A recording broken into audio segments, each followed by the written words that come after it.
Matatandaang nagkaroon nga ng alitan at hidwaan noon sina Kris Aquino at James Yap matapos ng akusahan noon ni Kris si James ng pananakit at pabayang ama kay Bimbi at nauwi nga ito sa kanilang tuluyang paghihiwalay.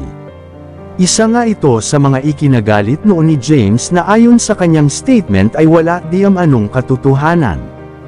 Isa-isa na ngang nagsisilabasan ang mga chikang binarang na di umano si Kris at ito daw talaga ang totoong dahilan ng kanyang di pagkagaling-galing na sakit kaya ito nagdurusa at may tao talagang nasa likod nito at ito daw ay binarang. Pinaghihinalaan nga si James ng mga netizens na baka may lihim ito na galit at ito na mismo ang bumarang sa nasabing Queen of All Media.